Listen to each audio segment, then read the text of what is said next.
Good evening, ladies and gentlemen, and I welcome all of you back to this week's Chris Chan Quickie essay entitled The Homeless Saga by Ghost Rider. And whilst this one is technically referring to Chris and the future, this is technically what a lot of people have depicted as the fictitious homeless saga. This was something that was very widely in contention throughout 2018 when 14 Branchling Court was being foreclosed. And even though Chris and Barbara very narrowly escaped the jaws of homelessness, it's something that has stuck into the forefront of people's minds when it comes to Chris. Whether or not Chris is staying in 14 Branch Lane or in the big house or in Big Island, it seems as if it's one of those things people anticipate that is going to happen because of Chris's financial irresponsibilities and her reputation and infamy becoming increasingly more erratic and completely uncontainable. So let's get to it, shall we? Chris and the future. For a long time, fans, trolls, A-logs, white knights, enablers, weens, and passive observers alike have speculated about Chris's life since his discovery back in '07. Many years have passed, and a lot of sagas have occurred since then. With Chris's bleak future, people are speculating now more than ever about Chris's ultimate fate. Well, Chris's ultimate fate is death, because isn't that just not the isn't that just a logical conclusion? It's going to be death. In the same way, it's going to be death for Chris, it's going to be death for me, and it's going to be death for every single person watching this or not watching this. There is no armor against fate, guys, and let's just keep it real, shall we? Whether we like it or not, we are all going to die. Our parents, our friends, our relatives, our brothers, our sisters, our children, our children's children, and their children, everything. Ash to ash, dust to dust. With that being said, however, it's everything before death is what people are starting to think. The homeless saga. People began speculating about this dreaded saga since Bob's passing back in 2011. With Bob's age, bad living conditions, and poor health, people are afraid she will die rather sooner than later. Chris's followers are wondering and discussing what will happen to Chris when Bob actually kicks the bucket. A few scenarios have come out since these speculations. Now, of course, what we've already noted is that because of everything else, I'm assuming this was written before 2021, because at this moment, as of the recording of this video, the 4th of October 2025, Bob is still alive at the age of 83, and Chris is now living in Big Island. And the actual the details about how he managed to live in Big Island, or whether it's something that was confined by the state or as a means of the 1 second. Right, sorry about that. Now he wants to get out of the tub. Anyway, where were we? Um, but anyway, for what they're worth, we may as well go through this and we can sort of rectify exactly what has happened, and then maybe speculate on what realistically will happen. Best case scenario: Cole, a ween, or another family member will take Chris in. Chris will receive food, healthcare, and a roof over his autistic head. Needless to say, everyone has their limits, so eventually Chris will end up living in the streets or he will end up in a mental institution. Well, technically, one of these things happened, but there's not much else to add from that. Most realistic scenario: Bob dies and Chris will freak out. He will helplessly spurg out harder than he has ever spurged before, lashing out at everything and everyone. Eventually, he ends up committing an offense. True. The police swoops in and inevitably arrests Chris. Unless some rich ween bails him out, they never did, Chris has to spend some time in jail. The police are well aware of how mentally unstable he actually is, and contacts some kind of mental health service. Chris gets taken into a group home, has routines imposed upon him like cleaning, cooking, and he has to earn the right to use the internet. Of course, his internet use will probably be monitored, which means he can no longer be the lolcow we all love, hate, and tolerate him for. He has to earn his stay there, which means he has to work. He will likely stay there until he reaches old age. Most of this is true, and most of it is what ended up happening. Not quite everything, but yeah, that's actually probably that is intentionally what did happen.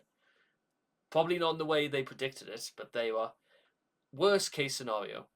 Chris still lives in 14 Branch Lane Court. He is unable to take care of himself and loses a bit of his sanity. To cope with the loss of another loved one, Chris will start hoarding toys and video more than ever before. Unable to pay for the second mortgage, the bank forecloses his home and Chris ends up living in the streets, if he isn't dead by then. He will get arrested by committing multiple offences. After spending some time in jail, he ends up living in the streets once more, where he will die. Maybe some of that is true, because the reason why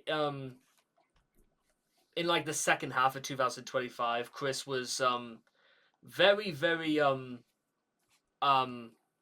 malicious, well, meticulous in terms of making videos and putting things out, is because Chris went on about needing to pay for a second mortgage, which I think was like the first time in many years that Chris actually made mention of the fact that she did need to start paying for things again.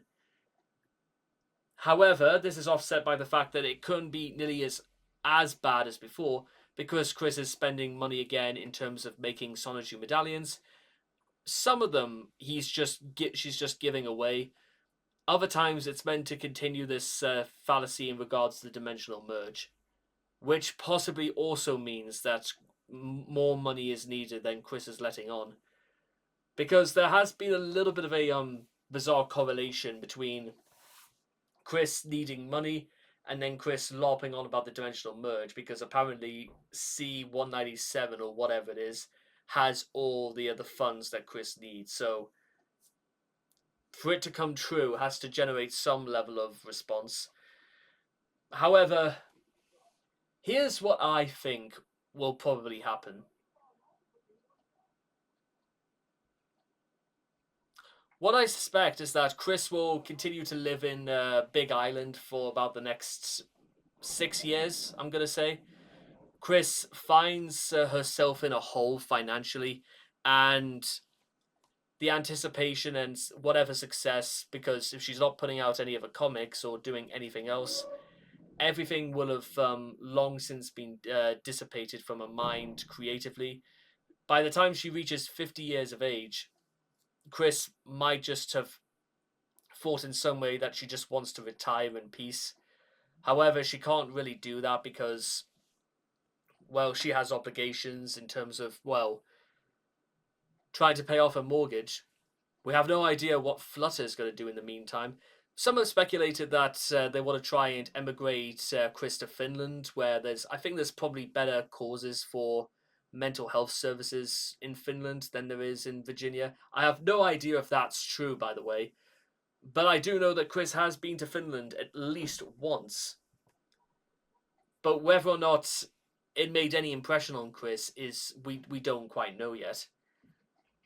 If anything, if we wanted to be a bit more realistic in terms of getting Chris to work, we would have probably have shifted her off to Norway by contrast, because Norway has a very very strong contingency plan in terms of getting people into work, and their economy is actually one of the strongest in Europe for the last 30 odd years. Clearly there is an attraction to it, and maybe there's something more in it than maybe any of us are seeing. Whether or not Finland has that same sort of standard, or they have ways in which they can help Chris in many other ways, we don't know. But that's largely dependent on what influence Flutter really is having over Chris. Now, we know fine well Flutter can't make Chris say or do things if Chris doesn't want to. That's been proven on the count of the fact that Chris is still larping about the dimensional merge. However, That's just so. In short, what I think will happen is that Chris will try and keep her head above water until she just can't really take anymore and just sort of crashes into slumber.